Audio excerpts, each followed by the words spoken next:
जब अपने प्रेम और समर्पण पर पूर्ण विश्वास हो तो कोई माया ही क्या, संसार रचने वाले, चलाने वाले और नष्ट करने वाले त्रिदेव भी उस विश्वास को खंडित नहीं कर सकते माता। सारे संसार को उसके सामने नतमस्तक होना ही पड़ता है। तुम अद्भुत हो सीता। तुम्हारे आचरण और तुम्हारे विचारों ने मुझे जीत लिया है। तुमने अपने लिए मेरे मन में एक विशेष स्थान बनाया है सीता। मैं तुम्हें कुछ देना चाहूंगी।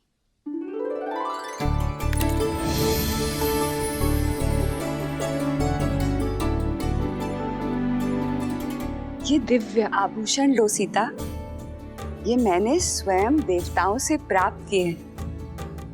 नहीं माता, मैं कैसे? माता बोलकर माँ की दी हुई भेंट अस्वीकार कैसे कर सकती हो? माता पिता के दी हुए आभूषण भविष्य में संकट आने पर पुत्री का सहारा बन सकते हैं। ये भविष्य में आने वाले संकट में तुम्हारी सहायता करेंगे सीता।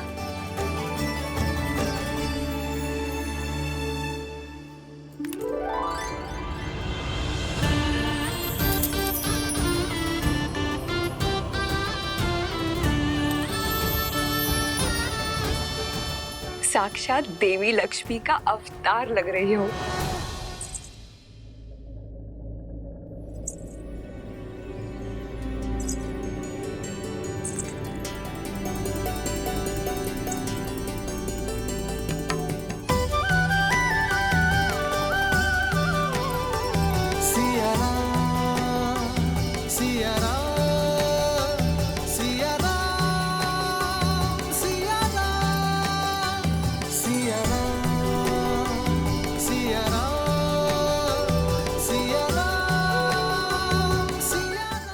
का आग्रह था तो? आग्रह नहीं, प्रेम। माता के घर से कहीं कोई पुत्री खाली हाथ जा सकती है? राम, पुत्री ने माता की आग्रह मानी। राम, अब तुम मेरी आग्रह मानो। सीता को दंडकारण्य जैसे भयावह स्थान पर मत ले जाओ। ये उनके लिए सुरक्षित नहीं है। आर्य, मेरी दृष्टि में आपका भय अनुचित है। मैंने स्वयं सीता का तेज और संकल्प देखा है। जिस यात्रा पर ये दोनों जा रहे हैं वहां सीता को राम की सुरक्षा की नहीं, परंतु राम को सीता के साथ और संकल्प की आवश्यकता है। राम के शौर्य और सीता के पतिव्रता धर्म के साथ ये कोई भी संकट पार कर सकते हैं। ऋषिवर, आपके प्रेम और आतिथ्य का मैं बहुत आभारी हूं, किंतु कर्तव्य की पुकार है, जाना ही होगा। दंडकारण्य के कुछ ऋषियों को मैंने सहायता का वचन दिया था। आस बांधकर उन्हें तोड़ने का महापाप मैं नहीं कर सकता ऋषिवर। विदा दीजिए ऋषिवर, और आशीर्वाद भी। संध्या होने को है। इस बार में दंडकारण्य जाना उचित नहीं है। आज तुम सब यहीं रुक जाओ। कल भोर में नए सूर्योदय के साथ नई यात्रा प्रारंभ करना। जैसे आपकी आज्ञा ऋषिवर। श्री रामचंद्र कृपालु भजु मन हरण भव भय दारुणम। नव कंज लोचन कंज मुख कर कंज पद कंजारुणम।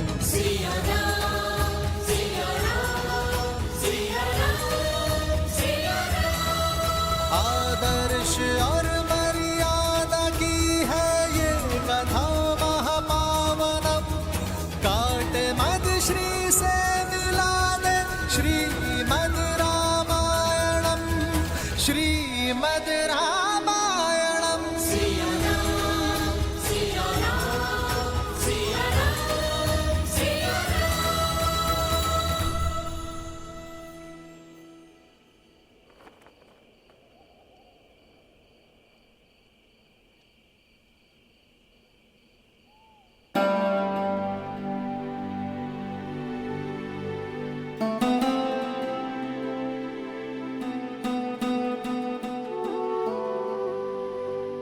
आज मेरी सीता कहीं खो गई थी। आपके सामने ही तो हूँ। मुझे तो साक्षात देवी लक्ष्मी दिखाई दे रही है।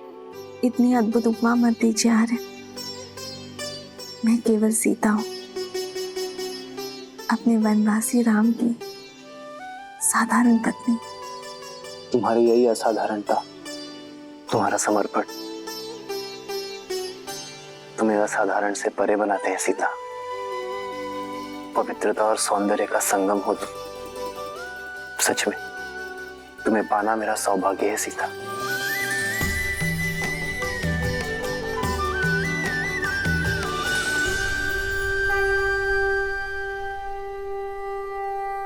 विजयी भव। आयुष्मान भव। राम, एक माता की ये सीख स्मरण रखना, लक्ष्य जितना बड़ा हो मार्ग उतना ही कठिन होता है। अपरिचित संकटों से घिरा है वो स्थान। तुम तीनों की सतर्कता और साथ यही कवच है। एक पल के लिए भी कोई असावधानी मत करना। अवश्य माता।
सीते, भैया ये कैसा मायावी बवंडर है?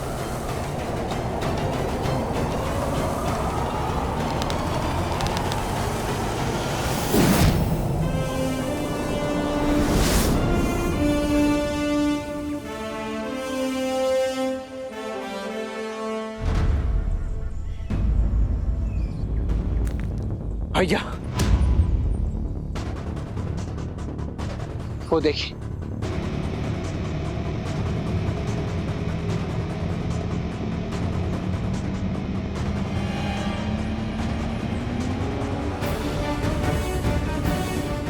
वो महापापी विराट नव युवतियों को ही अपना लक्ष्य बनाता है।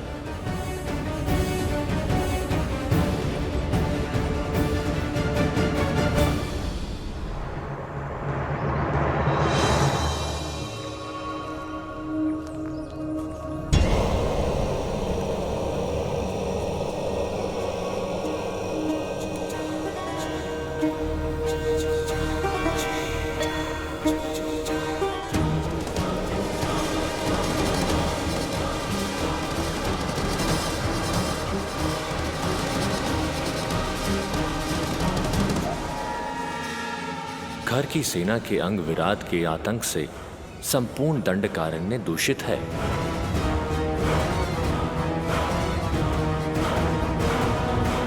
ना जाने कितने ही मनुष्यों को लील गया होगा ये महापापी। इसे अवसर नहीं, अंत की आवश्यकता है। हमें विराट का संहार करना ही होगा लक्ष्मण।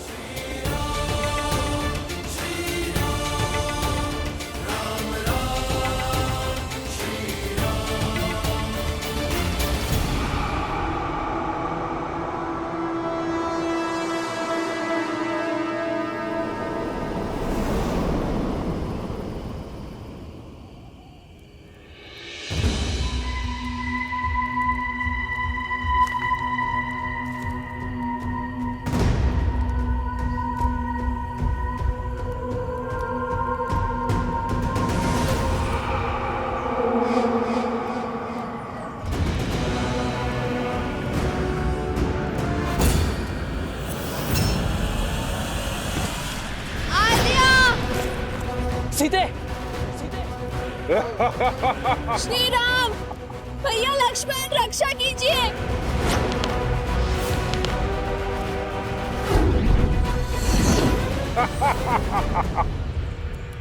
भैया, ये विराज। सीते,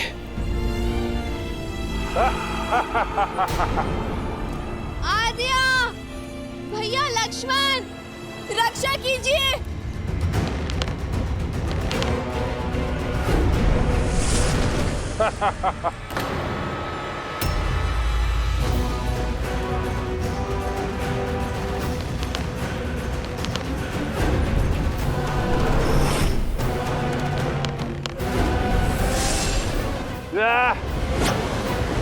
सीते,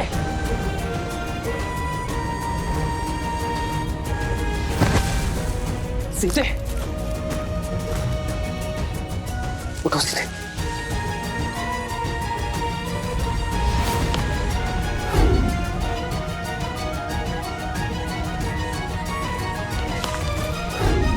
भैया, इस पर हमारे बाणों का कोई प्रभाव नहीं हो रहा है। मेरे आहार के बीच बाधा बनने आए हो? पहले तुम्हारा अंत होगा।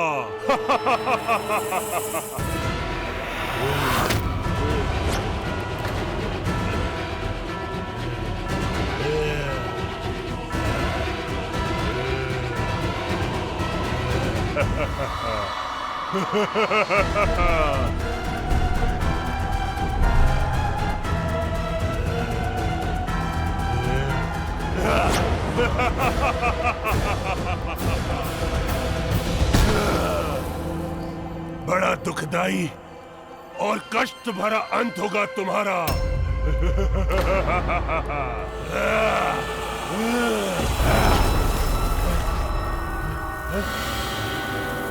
भैया, इस दुष्ट पर तो हमारे समस्त शस्त्र प्रभावहीन है।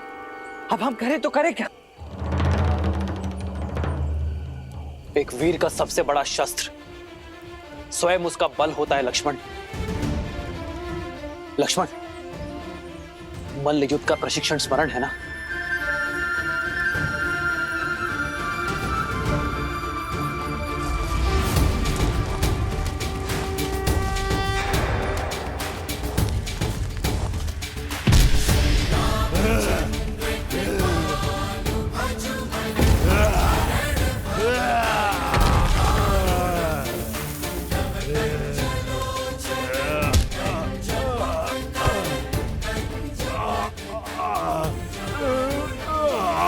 ऐसे नहीं मरूंगा।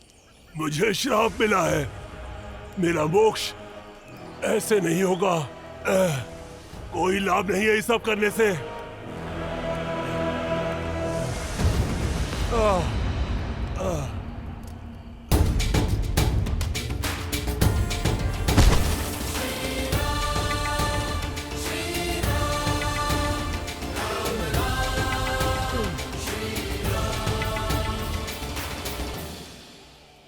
मुझे जीवित की धरती में गाड़ दीजिए राघव, तभी मैं इस नरकीय जीवन और अपने इस शाप से मुक्त हो पाऊंगा।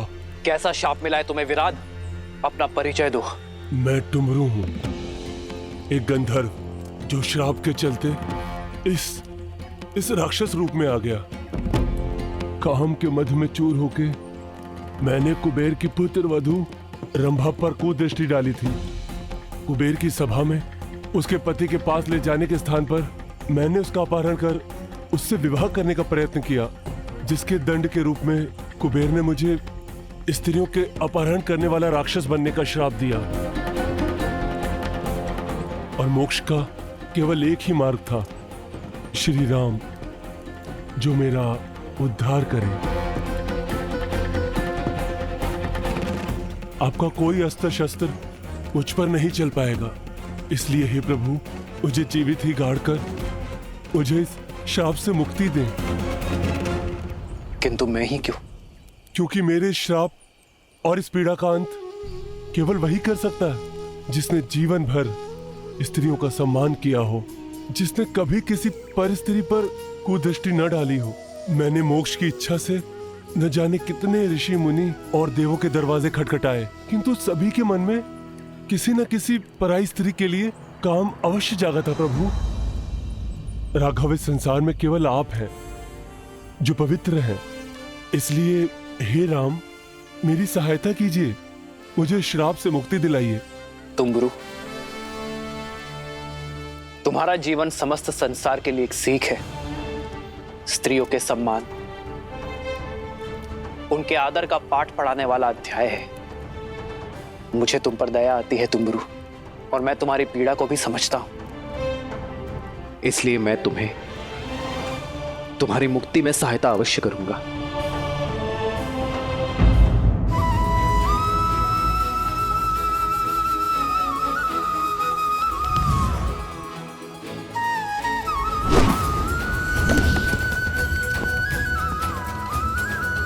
आदर्श और मर्यादा की है ये कथा महापावनम, काटे मद श्री से मिला दे श्रीमद् रामायणम, श्रीमद् रामायणम, श्रीमद् रामायण। अब धन्य है मर्यादा पुरुषोत्तम राम, आपने मुझे मुक्त कर दिया।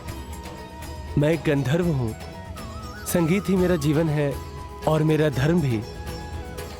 अब मेरा संगीत सदा आपके ही गुणगान गाएगा।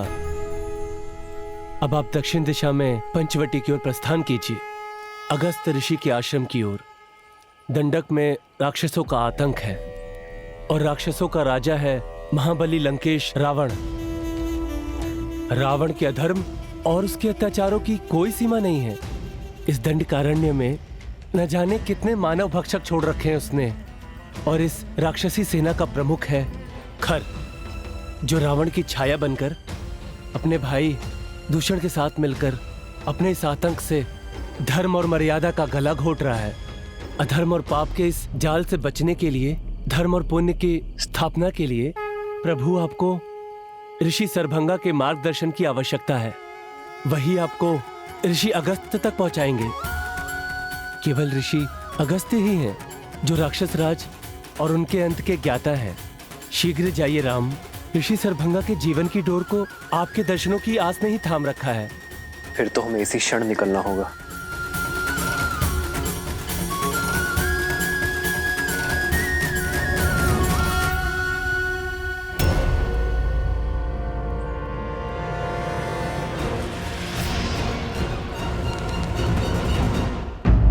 ठहरो लक्ष्मण। भैया, ये अवश्य ही राक्षसों का कोई गुप्तचर है। इससे पूर्व कि ये अपने साथियों को हमारी सूचना दे, मुझे इसका अंत कर देने दीजिए। लक्ष्मण, भागते हुए पर वार करना धर्म के विरुद्ध है लक्ष्मण।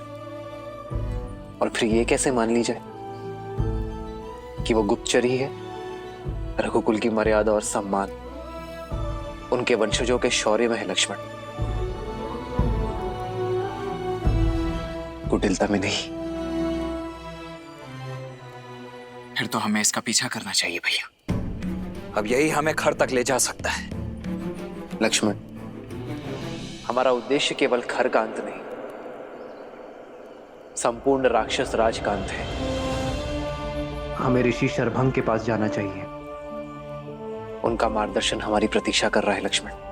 जी भैया। स्वामी, श्री राम की कथा सुनने में बड़ा आनंद आता है, किंतु वनवास के कुछ ऐसे क्षण हैं जो मुझे आहत कर देते हैं। मैं समझता हूं देवी, परंतु वृक्ष की छाया के सुख का आभास तभी होता है जब व्यक्ति कड़ी धूप में अपने तन को बहुत देर तक जलाए। ये प्रसंग संसार के लिए इसलिए आवश्यक है क्योंकि ये संसार को ये शिक्षा देते हैं कि पीड़ा एक बहुत बड़े उद्देश्य की पूर्ति का साधन भी होती। बात आपकी उचित है, किंतु मोक्ष के बाद विराट ने जिन संकटों के बारे में कहा था वो क्या है? उद्देश्य जितना पावन होता है, मार्ग में कठिनाइयां भी उतनी अधिक आती हैं। और श्री राम का तो उद्देश्य ही संसार से बुराई का अंत करके भलाई का परचम लहराना, अधर्म का नाश कर धर्म की स्थापना करना। और अभी तो इस यात्रा का आरंभ हुआ है देवी। यूं समझ लीजिए देवी कि श्री राम दंडकारण्य के भीतर नहीं, संकट और समस्याओं के एक माया जाल के भीतर जा रहे हैं। विराट तो केवल एक श्राप के कारण दानव बना, परंतु ऐसे कई दुष्ट जिनका स्वभाव ही है पाप कर्म करना, जिन्हें ऋषियों, मुनियों और सज्जन व्यक्तियों को पीड़ा देने में आनंद आता है, उनका अंत भी तो श्री राम को ही करना है। भगवान विष्णु के अवतार के लिए भला क्या कठिन हो सकता है? वो चाहे तो क्षण भर में रावण के अभिमान और उसके पापों का अंत कर सकते हैं।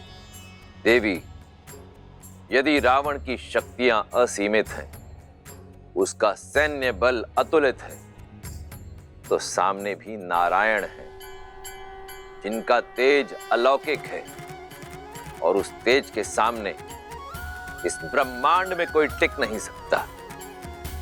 परंतु ये मत भूलिए कि इस समय राम के रूप में नारायण मनुष्य रूप में अवतरित हुए, और उन्हें जो भी करना होगा वो मनुष्य जीवन की सीमाओं में बंधकर ही करना होगा, मर्यादा में रहकर करना होगा, क्योंकि ये मर्यादा ही तो है जो श्री राम को इस धरती लोक का निवासी बनाती है, मनुष्य बनाती है। वो मनुष्य जिसे पीड़ा भी होगी, जिसे कठिनाइयों का सामना भी करना होगा, जिसके शत्रु भी बनेंगे।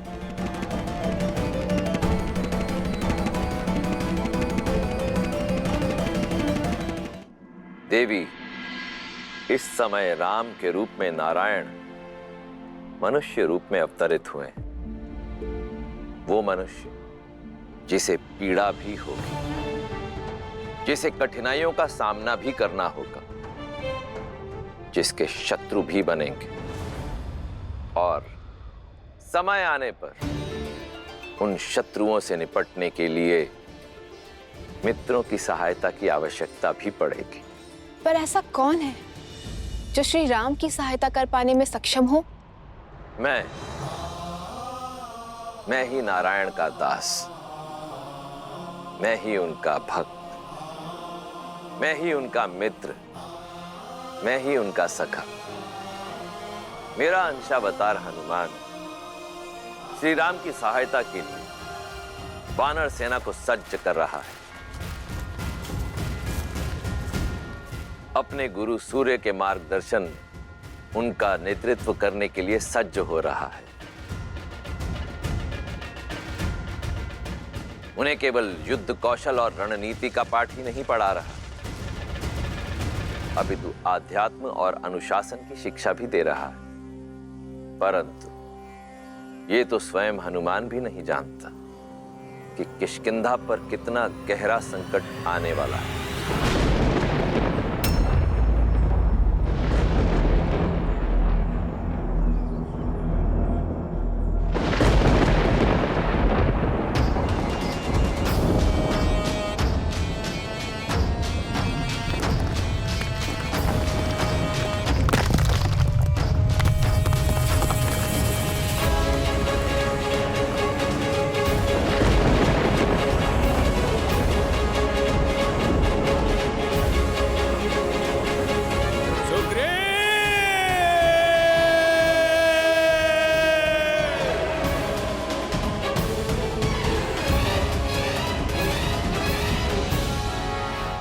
अनुपम, अब ये भोजन पदार्थ किष्किंधा के भंडारे में रख दो, ताकि आने वाली वसंत ऋतु पे किसी भी वानर को भूख का सामना ना करना पड़े। चलो दल, जल्दी चलो। अद्भुत हनुमान।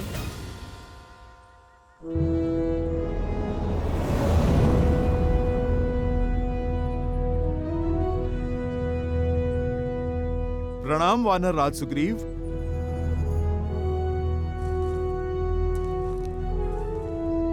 सेनापति हनुमान, अद्भुत है आपकी सूझबूझ, और धन्य है हम कि हमें आपके जैसा सेनापति मिला। आपकी सूझबूझ के कारण हमें नया जीवन दान मिला। बीते वर्षों में जब जब भारी वर्षा हुई है तब तब राज्य में अन्न का अकाल पड़ा है। किंतु अब ऐसा नहीं होगा।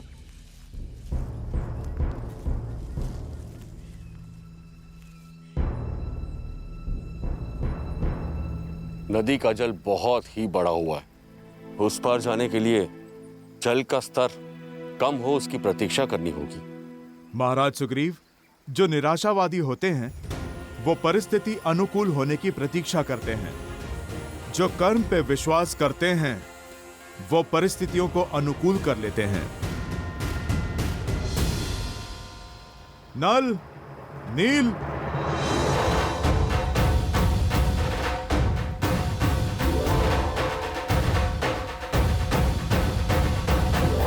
नल और नील, तुम में बुद्धि और बल दोनों हैं।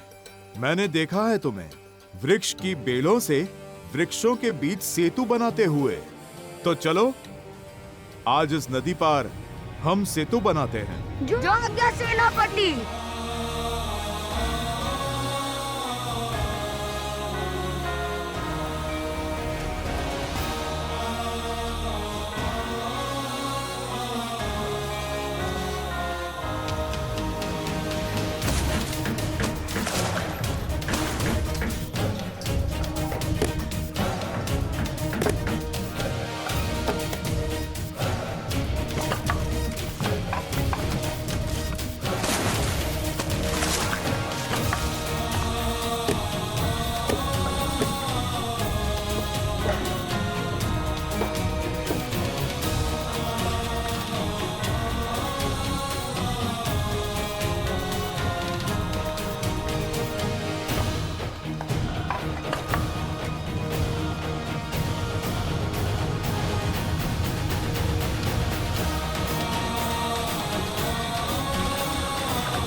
अति उत्तम नल और नील, तुम दोनों वानर समाज के रत्न हो। एक दिन तुम्हारा कौशल वानर जाति के गौरव का कारण बनेगा। अति उत्तम हनुमान, तुम्हारे मार्गदर्शन के बिना यह कार्य संभव नहीं था। नहीं महाराज, जिनकी बुद्धि उन्हीं का श्रेय, जिनकी योग्यता है गुण तो उन्हीं को मिलना चाहिए। ये तो नल नील की उपलब्धि है, उन्हीं का परिश्रम है और उन्हीं का श्रेय। नेत्र ही हृदय का प्रतिबिंब होता है हनुमान।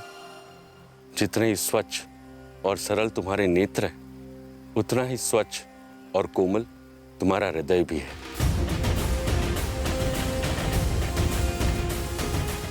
आपको सच में हमारा बनाया सेतु अच्छा लगा सेनापति? अवश्य, इसमें एक बड़ी अच्छाई भी है और एक कमी भी। जानते हैं कमी तो होगी, पहले प्रशंसा वाली बात बताइए ना। इससे अच्छा सेतु बनाना असंभव है। तो फिर बुराई क्या है? इसकी क्षमता। यदि कोई 100 गजों की शक्ति वाला वीर इस सेतु पे कूदे तो यह ध्वस्त हो जाएगा। तो फिर सेतु सुरक्षित है, क्योंकि इतने शक्तिशाली तो आप हैं, जिससे आपका बनवाया हुआ सेतु टूट जाए। अब शीघ्रता करो वीर, कुमार अंगद के अभिषेक की तैयारी भी तो करनी है। आप चिंता क्यों कर रहे हैं महाराज? जो तैयारियां हमने की हैं, आप चलकर तनिक उन्हें देख तो लें। मैं भूल क्यों जाता हूँ कि मेरे साथ हनुमान जी हैं। चलिए।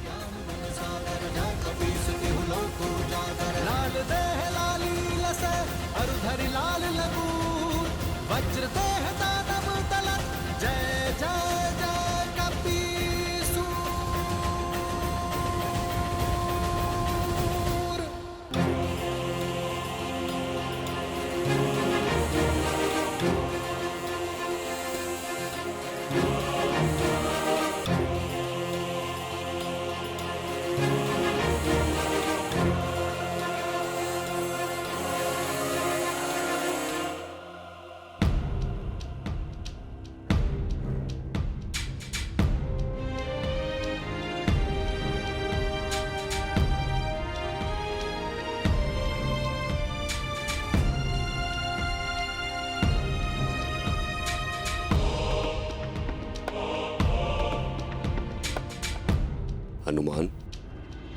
तुमने तो किष्किंधा को स्वर्ग जैसा सजा दिया।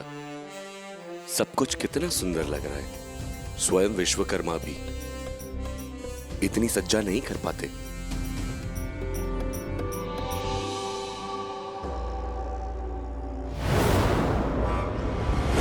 दोस्त, कहां बड़े चले जा रहे हो?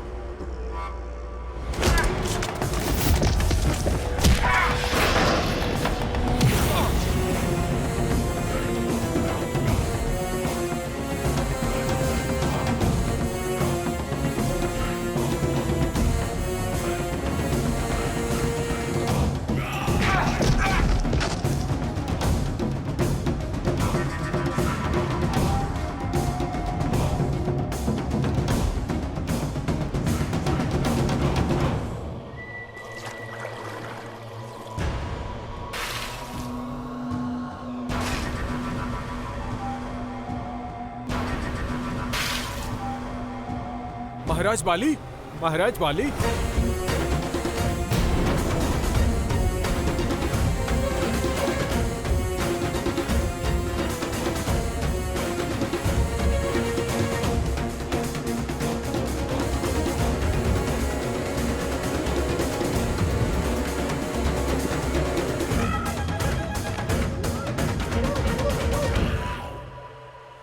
सुग्रीव!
ये तो इंद्रदेव का रथ है।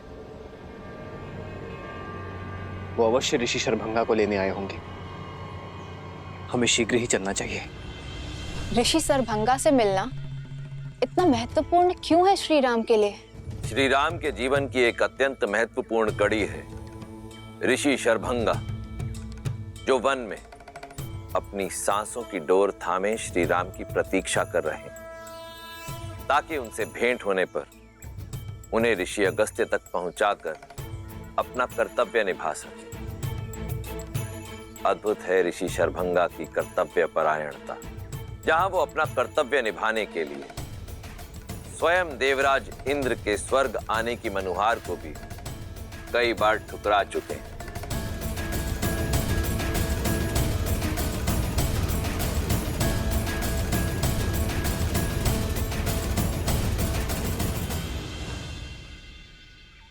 प्रणाम ऋषिवर। ऋषिवर, अब बस कीजिए। अपने सुकर्मों का फल भोगने हेतु मेरे साथ स्वर्ग चलिए।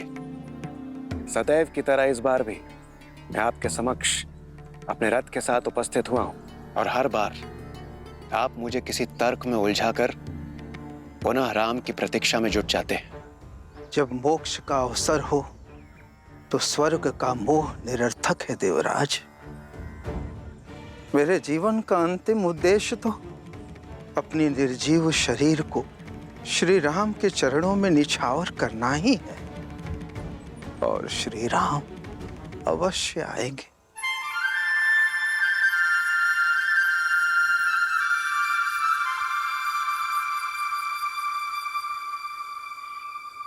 उचित है ऋषिवर, किंतु इस बार मैं रिक्त हाथों से नहीं जाऊंगा। आपको मेरे साथ स्वर्ग चलना ही होगा।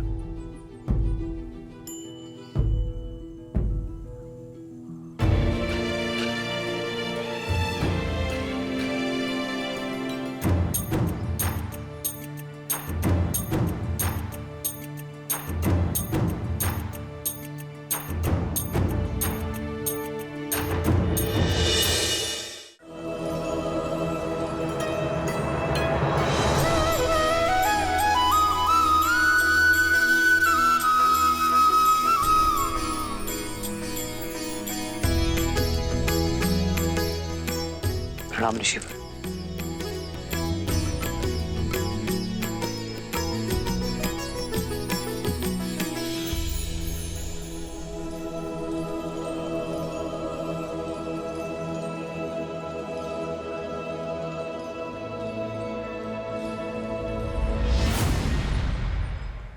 बैठिए ऋषिवर, बैठिए। राम, आप आ गए। आपने मेरी पुकार सुन ली। सहस्त्रों वर्ष से आपकी प्रतीक्षा में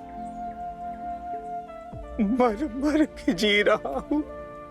आपके दर्शन की अभिलाषा अपने श्वासों को रोके बैठा हूं ताकि अपना कर्तव्य निभा सकूं, आपको मार्ग दिखा सकूं।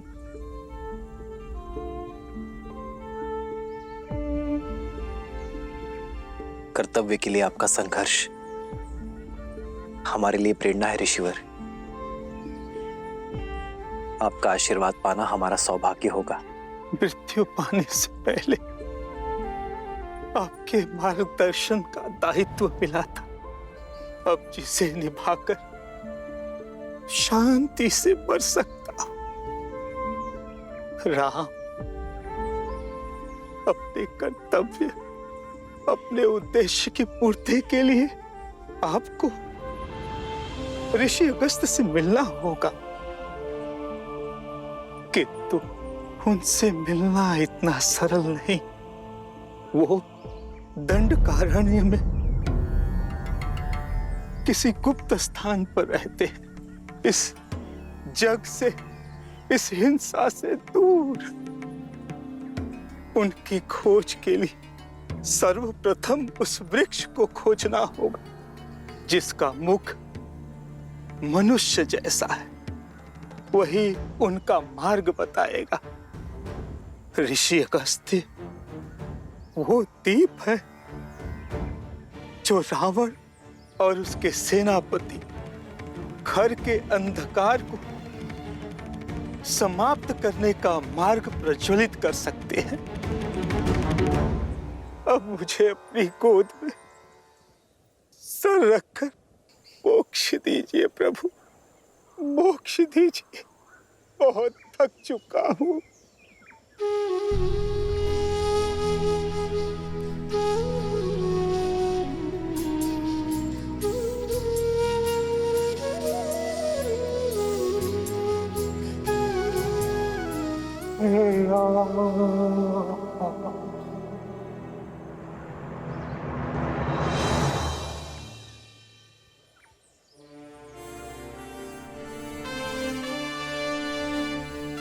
ऋषि शरभंगा का ज्ञान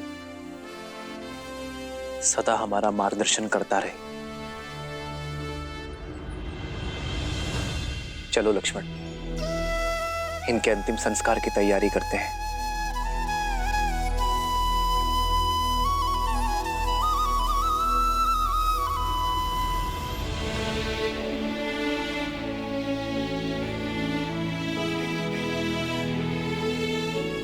श्री राम, मेरा एक निवेदन स्वीकार करें। मेरे इस रथ को अपने साथ ले जाइए। इस मायावी वन में यह आपका सहायक बनेगा। प्रस्ताव के लिए धन्यवाद देवराज। आप हमारे पिताश्री के मित्र हैं और एक मित्र होने का कर्तव्य निभा रहे हैं, पर मुझे आपके दिव्य रथ की आवश्यकता नहीं है। मैं तो स्वयं कर्तव्य रथ पर सवार हूं और फिर इस वन के माया की काट कोई शस्त्र, अस्त्र या फिर रथ नहीं, सत्य और सतर्कता है। मैं और लक्ष्मण अपना उद्देश्य अपने बल पर पूर्ण करेंगे। मेरा धर्म मुझे उचित मार्ग छोड़ सरल मार्ग चुनने की अनुमति नहीं देता। फिर चाहे वो कितना भी कठिन क्यों ना हो, मैं वही मार्ग चुनूंगा जो मार्ग नियति ने मेरे लिए चुना है। जैसे आपकी इच्छा श्री राम, किंतु जब भी आवश्यकता होगी और जब भी आप स्मरण करेंगे, मेरा ये रथ सारथी के साथ आपके सम्मुख प्रत्यक्ष होगा। आशा करता हूं सेवा का एक अवसर आप मुझे अवश्य देंगे।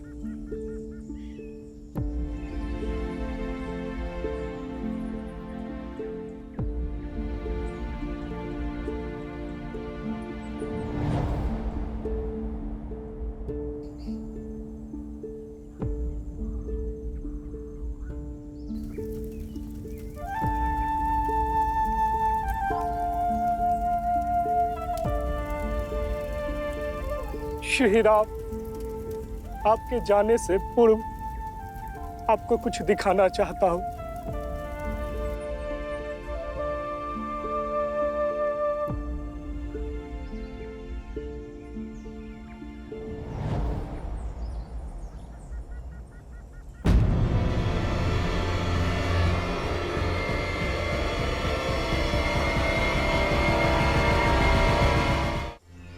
ये वायु के साथ उड़ती भस्म किसकी?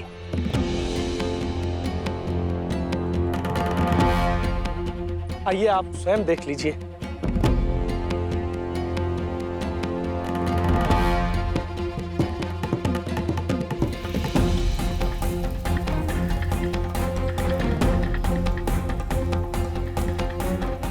ये उन निर्दोषों की अस्थि भस्म है जो राक्षसों की भूख का शिकार हुए हैं। जब से पहले व्यक्ति को जलाया है, तब से ये अग्नि बुझी ही नहीं है। सदा कोई न कोई नया पीड़ित इसमें भस्म हो जाता है और अब तो ये भस्म का ढेर इतना विशाल हो गया है, ये कदाचित कभी बुझेगा ही नहीं।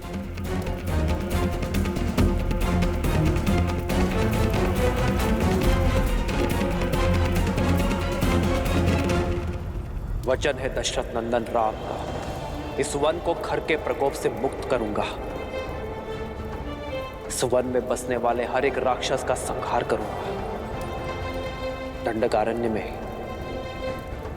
धर्म और शांति स्थापित करूंगा।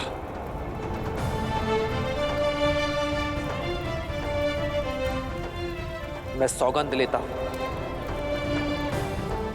मुझ पर विश्वास करने वाले हर एक जीव की रक्षा करूंगा।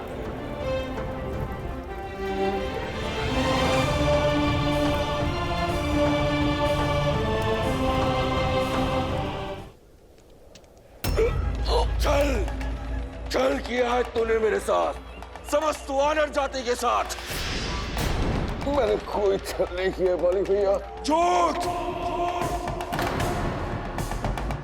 भाई नहीं, विश्वासघाती है तू।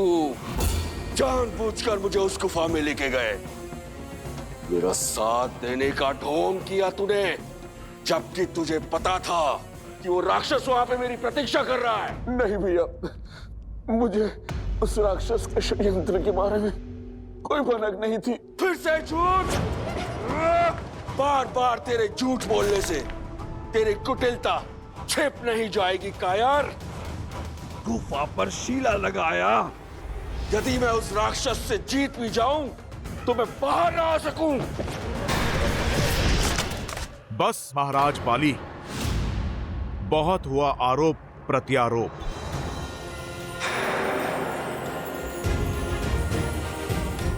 महाराज बाली, आपको अपने भाई पर संदेह क्यों है? आपको ऐसा क्यों लगता है कि महाराज सुग्रीव ने आपसे छल किया है? क्योंकि उसकी कुदृष्टि सदा से ही थी मेरे राज्य के ऊपर और मेरी पत्नी के ऊपर। आप अपने दृष्टिकोण का दोष किसी की दृष्टि को मत दीजिए वानर राज। महाराज सुग्रीव के पास आपका विश्वास तोड़ने का कोई कारण नहीं है। ईर्ष्या से बड़ा ना कोई कारण होता है और ना ही कारक। जिसकी इच्छा मेरा जीवन जीने की थी। महाराज आप क्षमा करें, सारी वानर जाति जानती है महाराज सुग्रीव से अधिक विश्वसनीय ना कोई भाई है और ना ही कोई मित्र। तुम्हारे इस विश्वसनीय मित्र ने मेरे विश्वास की हत्या की है। मेरी पत्नी, मेरा पुत्र, मेरा राज्य सब चुरा लिया है उसने। ये सत्य नहीं है। बोल रहो दुष्टा। सुग्रीव ने जो कुछ भी किया उसका मोल तुम हो। तुम मेरे मृत्यु की प्रतीक्षा में थी ना कि तुम दोनों एक हो सको, वाह कर सको। प्रेम तो कभी तुमने मुझसे किए ही नहीं। नहीं वानर श्रेष्ठ,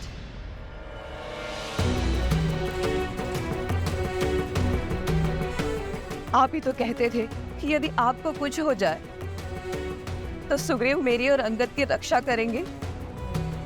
आप तो वानर राज होने के कर्तव्य निभाने में सज्ज थे। आप अपनी प्रजा की सुरक्षा के लिए युद्ध लड़ने में व्यस्त थे। हाँ, लगा रहा मैं युद्धों में, क्योंकि मुझ पर वानर राज होने का दायित्व था। इस विश्वासघाती जैसा जीवन नहीं जीना चाहता था मैं। हाँ, चाहता था कि मेरे जाने के बाद तुम विधवा ना कहलाओ, मेरा अंगद और मेरी प्रजा अनाथ ना हो। किंतु देखो, कुछ नहीं हुआ है मुझे। मैंने उस मायावी असुर को मार गिराया है और जीत कर भी हार गया बाजी। जिस महाबली को आज तक कोई असुर नहीं हरा पाया, वो अपने ही भाई के सामने उसके षड्यंत्र से हार गया, क्योंकि मेरे विश्वास के बदले मुझे विश्वासघात मिला, अपने भाई से और अपनी पत्नी से।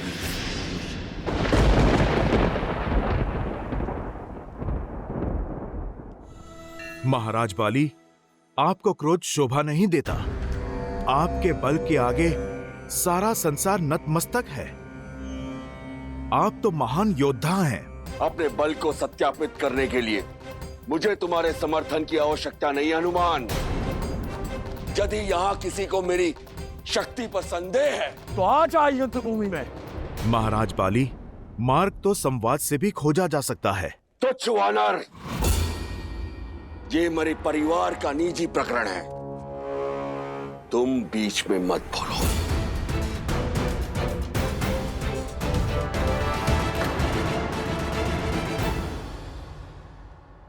जब भूतपूर्व राजा और वर्तमान शासक भिड़े हों तो ये केवल परिवार की बात नहीं रह जाती। महाराज बाली, ये किष्किंधा के भविष्य का प्रश्न है। और किष्किंधा का भविष्य तुम्हारे सामने खड़ा है। मैं बाली साक्षात किष्किंधा हूं। ये सब मैंने बनाया है। महाराज बाली, माना कि आप एक महान राजा हैं, एक पिता तुल्य भाई हैं। माना कि किष्किंधा का आज आपके बीते हुए कल की देन है, किंतु वो बाली अब नहीं रहे। वानर जाति के कर्ता धर्ता अब नहीं रहे, क्योंकि बाली एक सोच थी जो वानर जाति के भविष्य के लिए प्रयास करती थी। आज जो समक्ष है वो केवल शरीर का एक ढांचा है, जिसमें विष के सिवाय और कुछ भी नहीं। मुझे चुनौती देता है तू? महाराज, मैं तो केवल आपको सत्य से अवगत करा रहा था। मेरा ध्येय किसी का समर्थन करना नहीं है, क्योंकि जब भ्रम का बादल हटेगा तो आपको सत्य का बोध हो जाएगा। समझिए वीर, वानरों का बल और उत्साह तो असीमित है और उद्देश्य भी, और आप में एक महान नायक बनने के सारे गुण हैं। आपके नेतृत्व में कोई भी राक्षस किष्किंधा की ओर आंख तक नहीं उठा पाएगा। किसी राक्षस में इतना साहस नहीं। मैं यहाँ का स्वामी हूं, जो विद्रोह में उठी हर ध्वनि को शांत कर दूंगा। यदि इस मूर्ख को सिंहासन की लालसा है तो सिद्ध करे वो अपनी श्रेष्ठता, उठाए अस्त्र और करे मुझे युद्ध में परास्त। यदि इसकी दृष्टि मेरी पत्नी पर है तो करे प्रहार और ले जाए उसे। यही तो वानर नियम है। जय महावीर हनुमान। नहीं हनुमान, बीच में मत आओ। भैया का क्रोध उचित है, उन्हें करने दीजिए जो उन्हें करना है। कोई बीच में नहीं आएगा। मान ली पर आ जाए। कायर, लड़ो।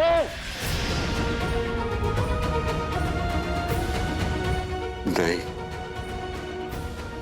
अपने पिता तुल्य भैया से लड़ने का साहस नहीं है मुझ में, किंतु अपनी भाभी से विवाह करने का साहस है। मैंने अपना पूरा जीवन तुम्हें युद्ध कौशल सिखाने में निकाल दिया और तुम अस्त्र उठाने से भयभीत हो, पर ना मैं भयभीत हूं, ना मैंने हार मानी है।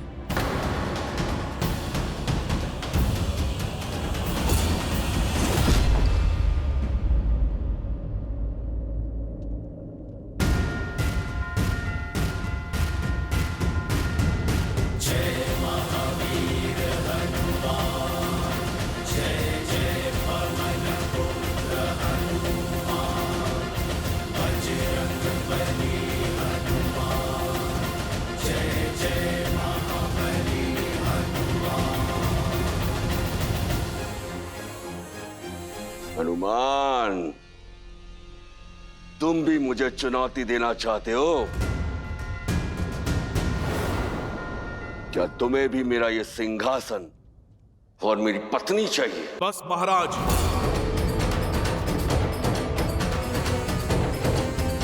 आप अपनी सीमा मत लांघिए।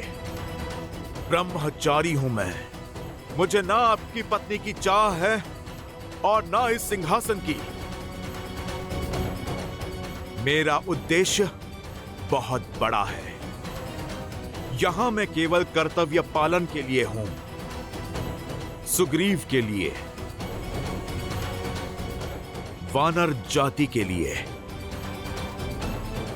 महाराज, मैं आपको केवल तर्क से धर्म के पाठ से परिचित करवाना चाहता हूं। आपके नए स्वरूप का आभास करवाना चाहता हूं। अपने प्रभु श्री राम की राह में चलकर राम भक्त बनाना चाहता हूं।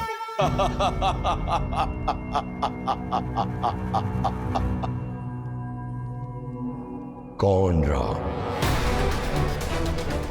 मैं किसी राम को नहीं जानता, और जब मैं किसी को जानता ही नहीं तो मान कैसे लूं? मुझे केवल इस विश्वासघाती से प्रतिशोध लेना है। हट जाओ हनुमान। चारों से आप लोग। मुझे सिंहासन नहीं, मृत्यु चाहिए। अब मेरी मृत्यु ही मुझे निर्दोष सिद्ध करेगी।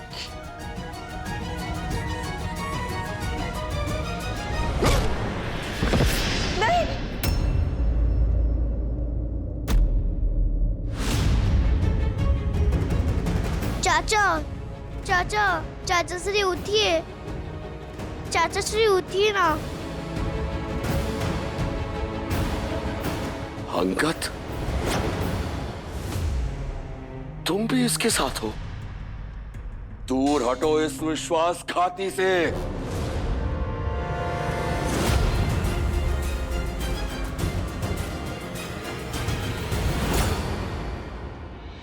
पिताश्री, चाचा श्री को मत मारिए। छोड़ मेरा पैर, मूर्ख। नहीं पिताश्री, चाचा श्री के प्राण हरने से पहले आपको अपने पुत्र का वध करना होगा। हनुमान, बाली सुग्रीव को मार देंगे। एक भाई दूसरे भाई के प्राण ले ले, इससे पहले रोक लीजिए अनर्थ। तारा,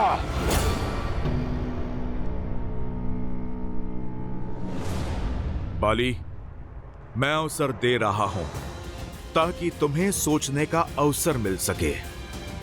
जब तुम्हारा क्रोध शांत हो जाए तो प्रतिशोध और परिणाम दोनों के बारे में सोचना।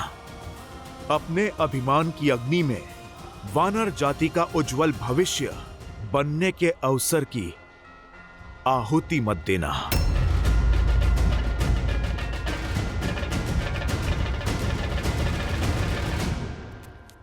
महाराज सुग्रीव, उठिए उठिए।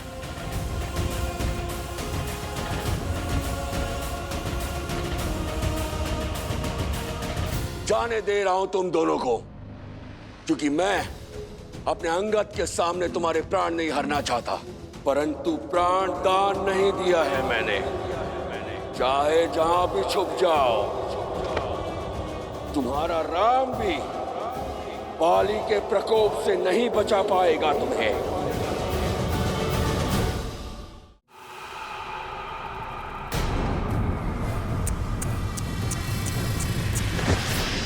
इस कीट को क्यों तरसा रहे हो रक्षक? राक्षस वीर खर की जय हो, सेनापति दूषण की जय हो।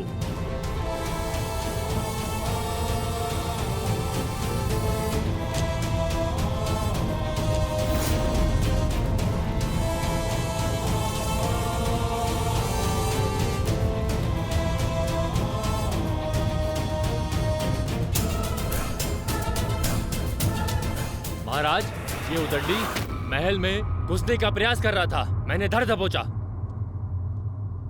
क्यों ऋषि, जीवन से मन ऊब गया है जो स्वयं मृत्यु के गर्भ में चले आए? हम अपनी पत्नी लेने आए हैं, जिसे तुम दोनों दुष्टों ने अपहरण करके बंदी बनाया है। मेरी पत्नी मुझे लौटा दो, अन्यथा। क्या?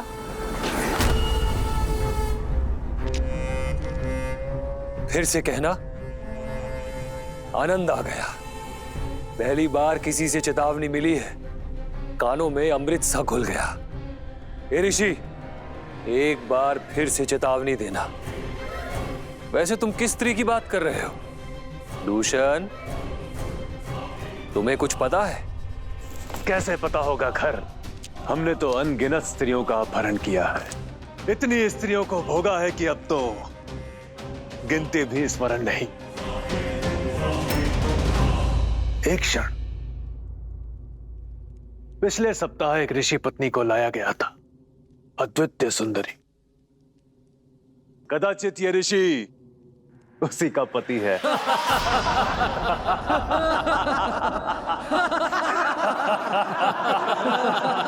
निर्लज्ज, पापी, श्राप है मेरा। जिस गति से तुम अपना पाप का घड़ा भर रहे हो, उसी गति से तुम्हारी मृत्यु तुम्हारे पास आ रही है। तुम दोनों का अंत निकट है। श्राप, श्राप वो देते हैं जिनमें संघर्ष करने की शक्ति नहीं होती, मूर्ख। दंडक अरण्य के कर्ता धर्ता है हम। राक्षस राज रावण के सौतेले भाई और प्रतिनिधि है हम लोग। इस वन के स्वामी है हम लोग। दंडक के भगवान हैं हम। अब बताओ, भगवान को मारने का साहस किसमें है? तुम में नहीं ना? तुम जानते हो कि भगवान क्या कर सकता है? जानते हो?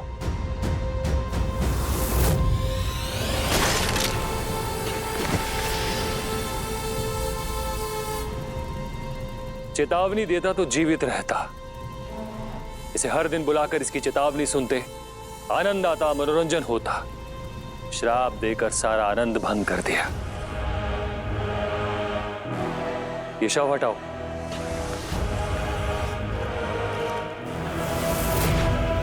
भैया,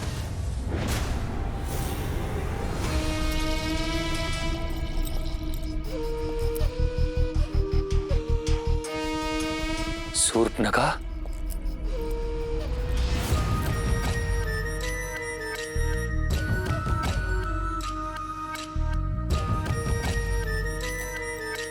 आज लंका छोड़ के दंडकारण्य में कैसे आना हुआ? रावण भैया की आज्ञा का पालन करने।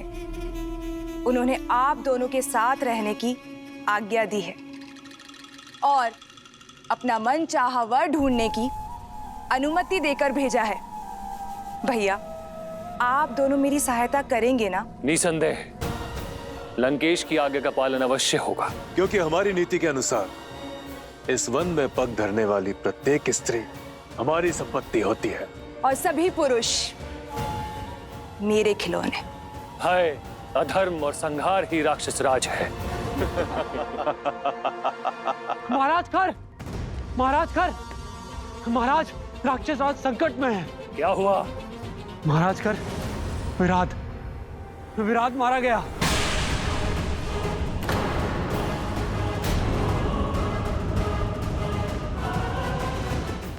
विराट, महाकाय महाबली, जिसे किसी भी शस्त्र से मारा नहीं जा सकता, वो कैसे मारा गया? किसने किया यह दुस्साहस? देवता, नाग, गंधर्व या त्रिदेव? बोलो, किसने मारा विराट को? एक साधारण वनवासी मानव और उसके भाई ने महाराज। असंभव! किसी भी मानव में इतना बल नहीं कि वो विराट का अंत कर सके। असंभव को संभव होते हुए देखा है मैंने, इसलिए दौड़कर आपको सूचना देने चला आया। स्वयं उनके युद्ध कौशल का साक्षी हूं महाराज। वनवासियों के भेष में वो कोई क्षत्रिय है।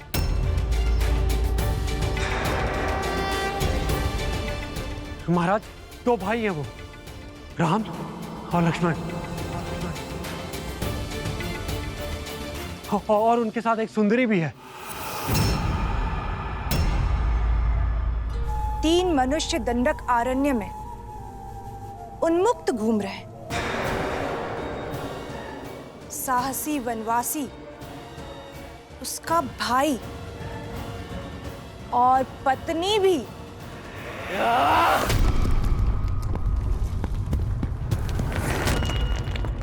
चीर दूंगा उन्हें। दंडक अरण्य के राक्षस राज को चुनौती देकर कोई जीवित नहीं रह सकता। एक क्षण खर भैया, उस स्त्री का विवरण दो। कैसी दिखती है वो? अनुपम सौंदर्य है उस स्त्री का। हिरनी सी आंखें, गज सी चाल, पुष्प सी कोमलता, देव तुल्य तेज है। एक बार कोई देख ले तो मंत्रमुग्ध हो जाता है।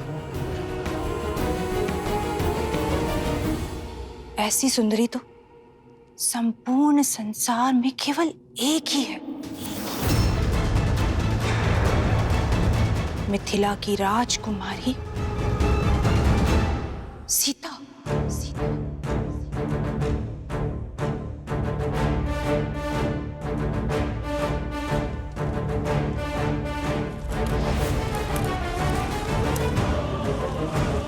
भैया सावधान।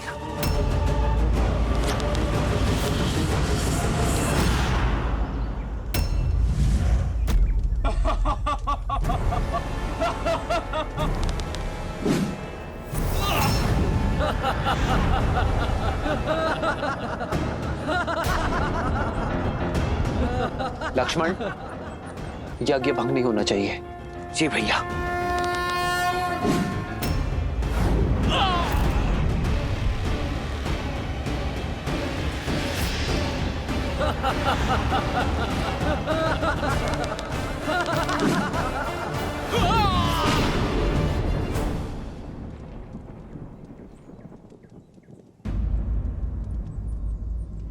लक्ष्मण, तुम सावधान रहना, मैं अभी आया।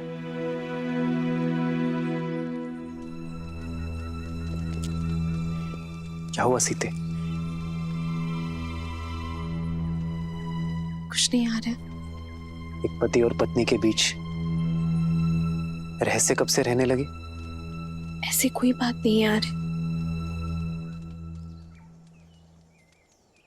तो चिंता का कारण बताओ सीता। एक पति और पत्नी के बीच ना ही दुख छुपे रहने चाहिए, ना ही सुख, और ना ही कोई चिंता। मुझे ये सब देखकर उचित नहीं लग रहा है।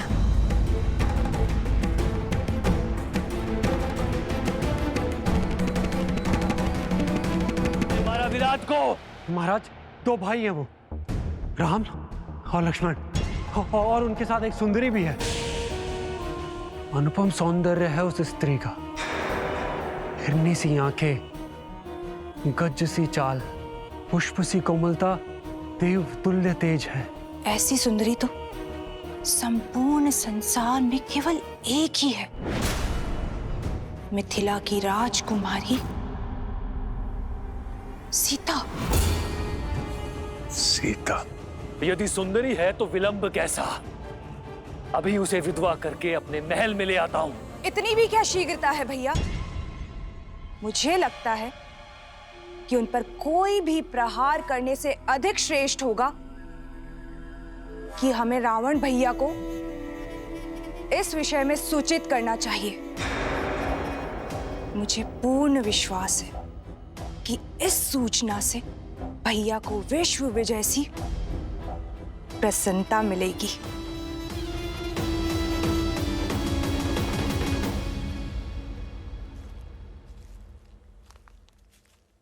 क्या हुआ सीते?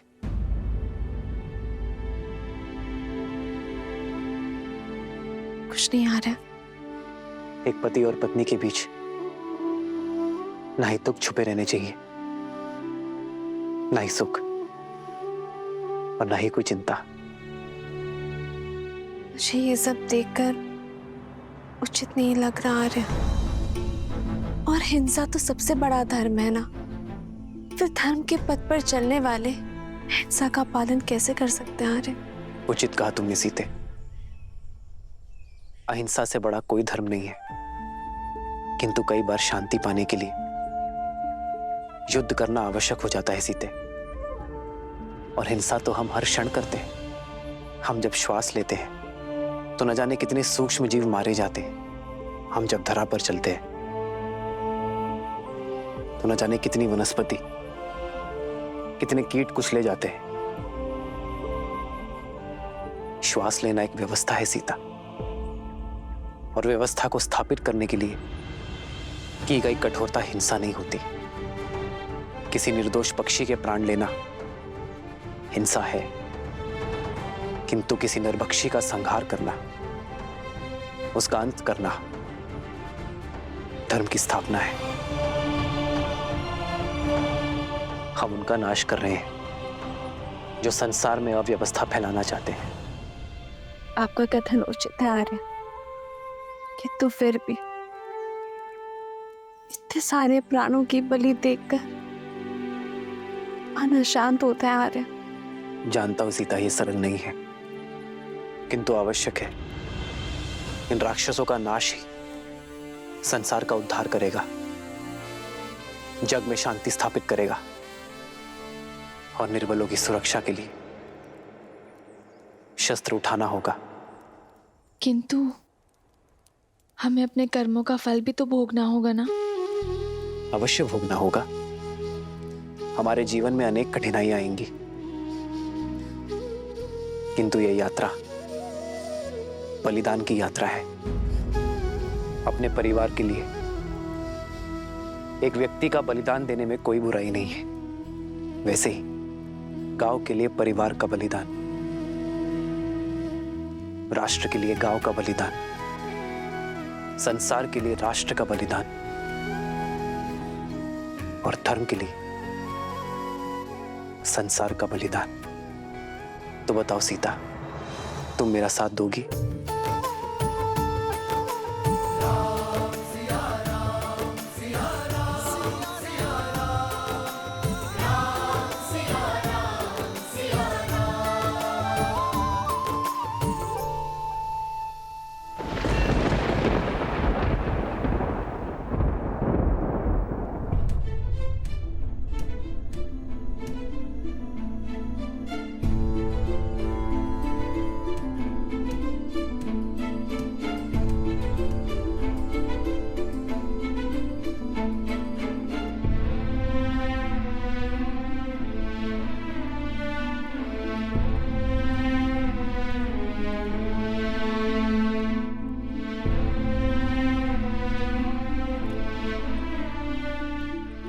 मुझे भान है कि तुमने बाली को प्राणदान क्यों दिया है हनुमान?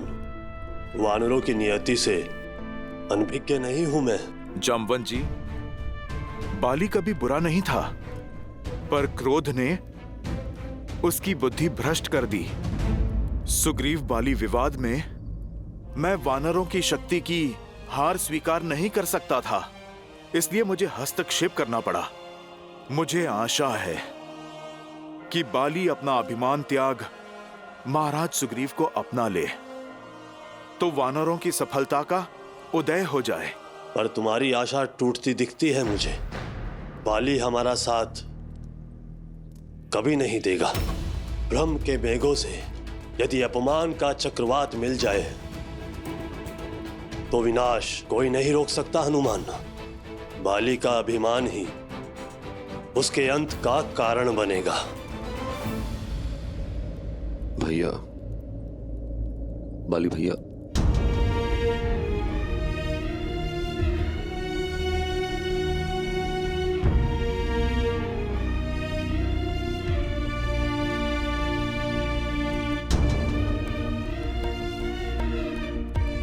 हनुमान, बाली भैया को प्राण दान देकर तुमने मुझे जीवन दान दिया। महाराज सुग्रीव, परंतु मुझे खेद है, बाली जैसा बुद्धिमान व्यक्ति कैसे सत्य नहीं देख पा रहा?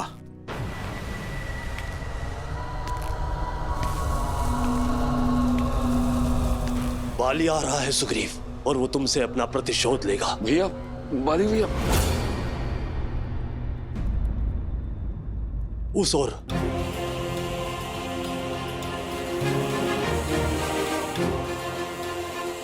जय श्री राम। जय महावीर हनुमान, जय जय पवन पुत्र हनुमान।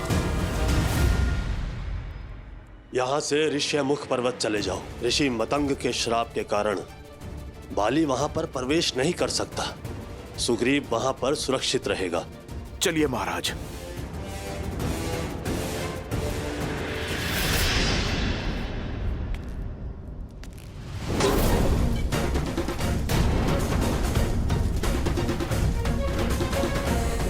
मुझसे बचकर नहीं जा सकते हो तुम सुग्रीव। मैं तुम्हें पाताल से भी खोज लूंगा।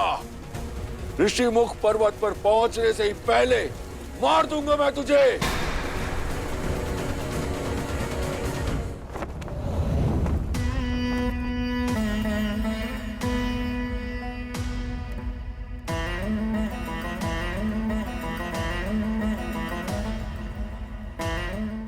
शनन को ये समाचार देगा कौन?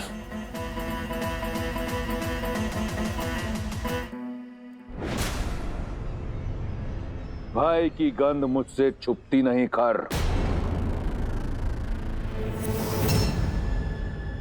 और उससे भी बड़ी बात, ये गंध मुझे भाती नहीं।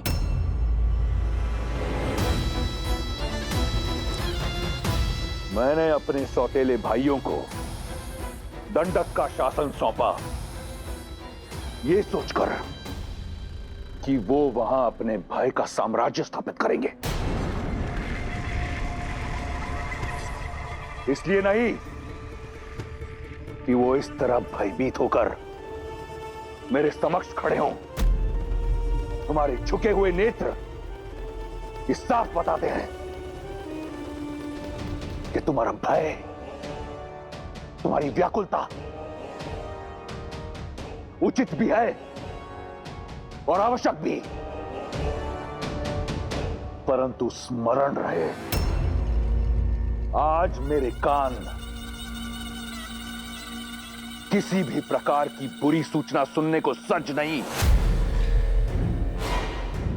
ये भय फिर दिखा तुम्हारे नेत्रों में, परंतु अच्छा लगा, क्योंकि ये भय रावण का है, होना चाहिए।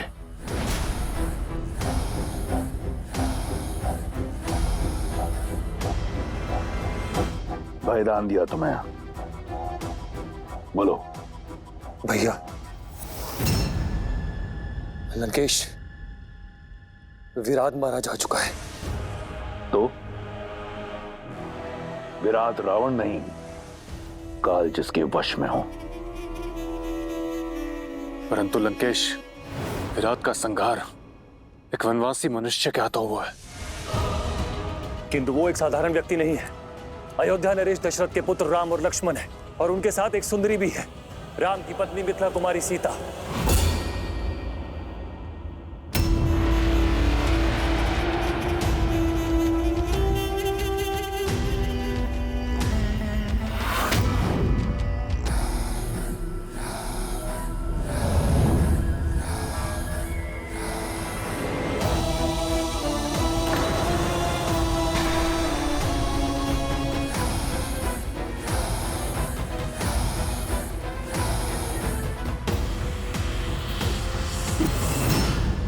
ये तलवार चेतावनी है खर।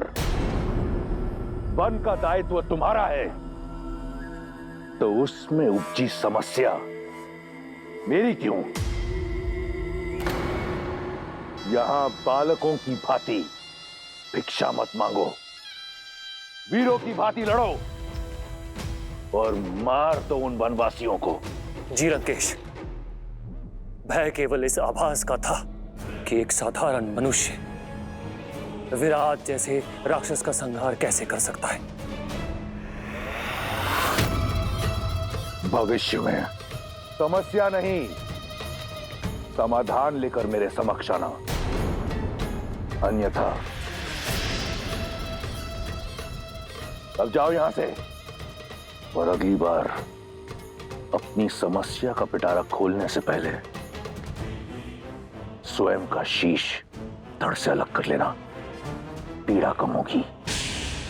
और स्मरण रहे, मेरा उन वनवासियों से कोई लेना देना नहीं। शबा लंकेश।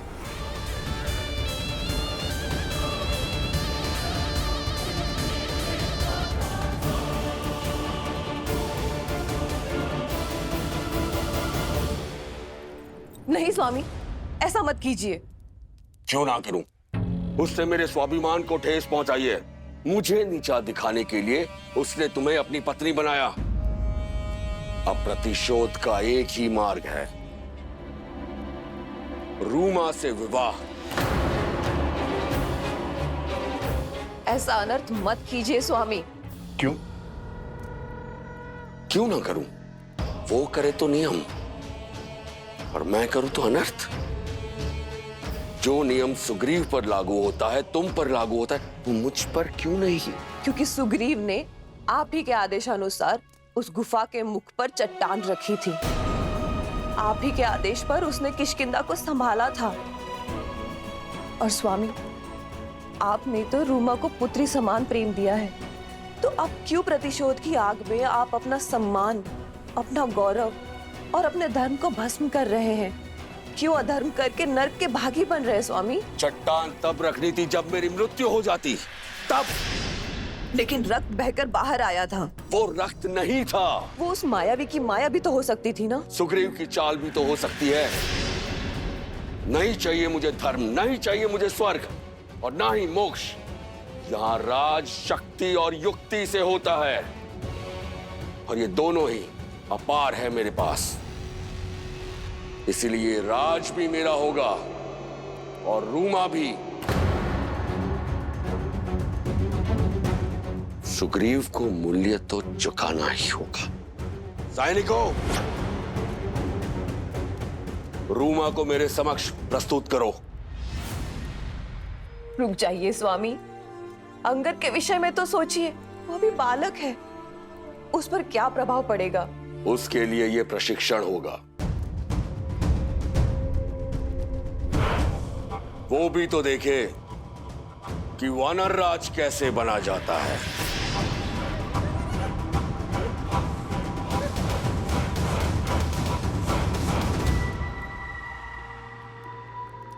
ज्येष्ठ श्री? ज्येष्ठ श्री नहीं, स्वामी कहो।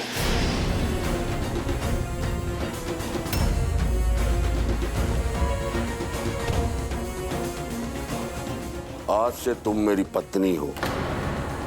आज रात्रि मैं सुग्रीव का वध करके तुम पर अपना अधिकार रखूंगा।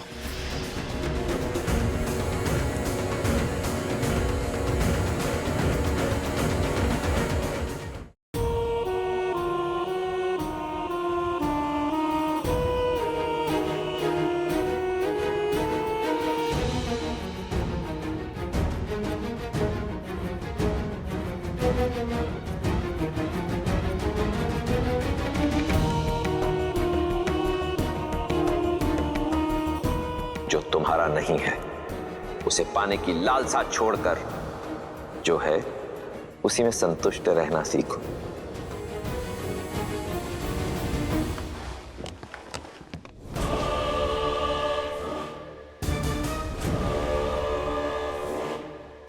किसने किया ये दुस्साहस? किसे अपने प्राणों से प्रेम नहीं? समझ आओ। क्षमा करे भैया, ये दुस्साहस मैंने किया है क्योंकि मैं आपको किसी भ्रम में नहीं देख सकती। भ्रम? हाँ भैया, सीता की जिस छवि को आपने देखा था अब वो वैसी नहीं रही। अब वो महलों की राजकुमारी से एक वन की सन्यासिनी बन चुकी है। तनिक सोचिए भैया, सीता के सौंदर्य और तेज के बारे में। आपके साथ लंका की स्वामिनी के रूप में खड़े होकर वो कैसी लगेगी? उसका प्रारब्ध आप ही के आने की प्रतीक्षा में है। बेचारी, जिस राजकुमार से विवाह किया उसके पास राज्य तो छोड़िए, कांटों से बचने के लिए पांव में पादुका तक नहीं। जिस स्त्री को लंका की मखमल शैया पर होना चाहिए वो पथरीली चट्टानों पर सो रही है। लंका की सुगंधित और कमलों से सज्जित सरोवर के स्थान पर जोंक और कीड़ों से भरे वन्य तालाबों में स्नान कर रही है।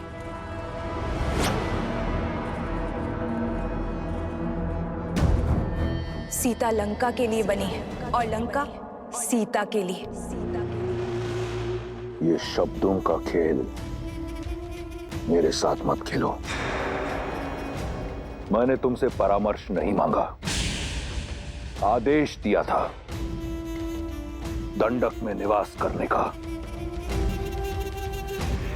जाओ। भैया, मैं आपके भीतर चल रहे इस द्वंद्व को समझती हूँ।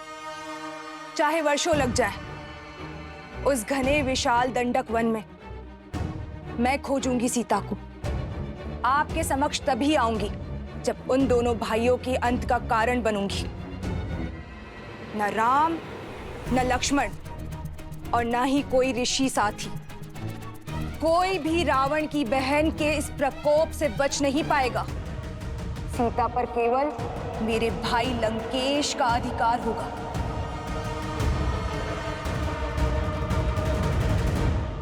राम राम राम राम राम राम राम राम राम। महाराज, बस कुछ देर और, हम लोग ऋषिमुख पर्वत के निकट हैं। राम राम राम राम। रुक जाइए महाराज।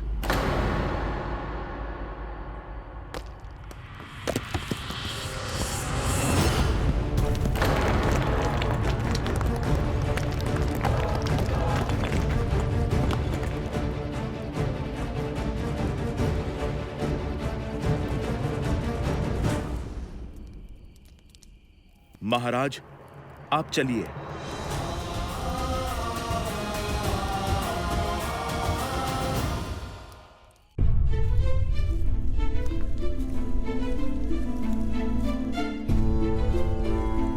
बालपन में बाली भैया कितना प्रेम करते थे मुझसे। तुम देखना हनुमान, बाली भैया को उनकी भूल का पश्चाताप अवश्य होगा। हमारे मत मिले ना मिले, हमारे मन अवश्य मिलते हैं। महाराज सुग्रीव, प्रभु श्री राम करे आपका कथन सत्य हो, परंतु ये समय भावनाओं में बहने का नहीं, योजनाओं को सफल करने का है। ऋषिमुख पर्वत तो समक्ष है और योजना तो ऋषिमुख पर्वत पर आने की थी ना। ये सारे पेड़, ये ऋषिमुख पर्वत की सीमा ही तो है। महाराज, आप चिंता ना करें, मैं बाली के हर एक प्रहार से आपको बचा लूंगा। परंतु हनुमान, यदि तुम बाली भैया के समक्ष गए तो वो तुम्हारी आदि शक्ति छीन लेंगे। मेरी यही योजना है कि मैं उनके समक्ष नहीं, उनके पीछे रहूं और मैं महाराज बाली को ऋषिमुख पर्वत की सीमा तक खींच के लाऊंगा। जैसे ही उनका पग ऋषिमुख पर्वत की सीमा को छुएगा, उन्हें मिला श्राप उनके प्राण हर लेगा। परंतु ये होगा कैसे हनुमान?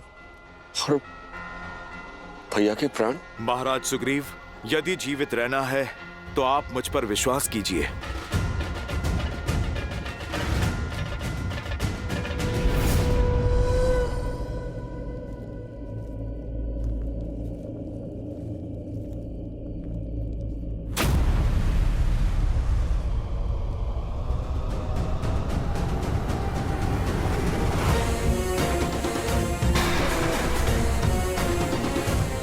मुझे देखकर भाग रहा है कायर?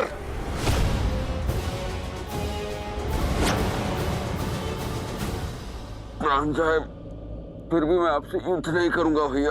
अब प्राणों के सिवाय बचा क्या है तेरे पास कायर? अब तो राज्य भी मेरा और रूमा भी। अब मत रोकिएगा महाराज सुग्रीव।